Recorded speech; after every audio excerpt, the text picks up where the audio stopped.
hour. Ang pagkilos po ng bagyo ay pan-northwest sa bilis naman na 15 kilometers per hour. Ayon po sa pag-asa, magpapatuloy yung mabagal nitong pagkilos pan-northwest sa mga susunod na oras. Pero mga kapuso, liliko rin po yan pan-northeast at posible pong pumasok ulit dito sa gilid ng PAR. Lunes po ito ng madaling araw. Pero saglit lang naman po yan at posibleng lumabas din ulit dito sa PAR Lunes po ng hapon. Pwede pang magbago ang movement ng bagyo kaya patuloy pong mag-monitor kung matutuloy pa ang pagbabalik po niyan dito sa ating bansa. At meron pong nakaka-apekto rin na iba pang weather system dito sa pagkilos niyan. Ayon po sa pag-asa, meron pong high pressure area dito sa may mainland China. Sa ngayon, wala na pong nakataas na wind signal pero ramdam pa rin ang epekto nito pong trough extension nitong bagyo at ganoon din po itong epekto ng southwest monsoon o yung hanging habagat.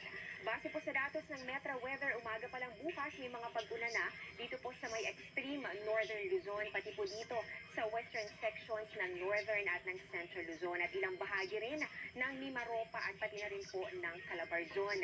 Pwedeng maulit po yan sa hapon at kalat-kalat po yung ulan sa halos buong Luzon na po yan mula sa northern pababa po dito sa may southern Luzon.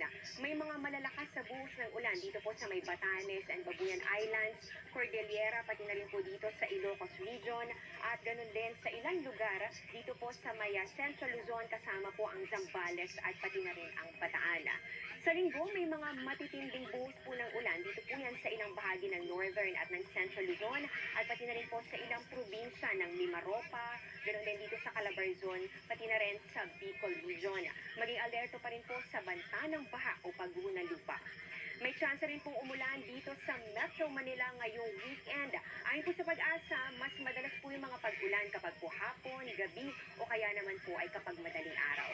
Posible rin po yung maranasan pagsapit po ng linggo kaya na kung magdala po ng payong kung meron po kayong lakad. Sa Visayas at Mindanao naman, may chance rin po ng mga kalat-kalat na pag-ulan bukas lalo na po sa hapon at pati na rin sa gabi. Halos ganitong panahon din po ang inaasahan natin pagsapit po ng linggo at posible yung mga malalakas sa buhos ng ulan dahil po yan sa thunderstorms.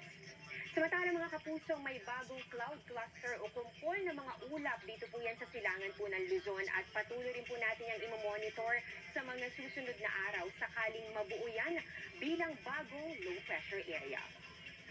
Yan muna ang latest sa lagay ng ating panahon. Ako po si Amor La Rosa para sa GMA Integrated News Weather Center. Maasahan anuman ang panahon.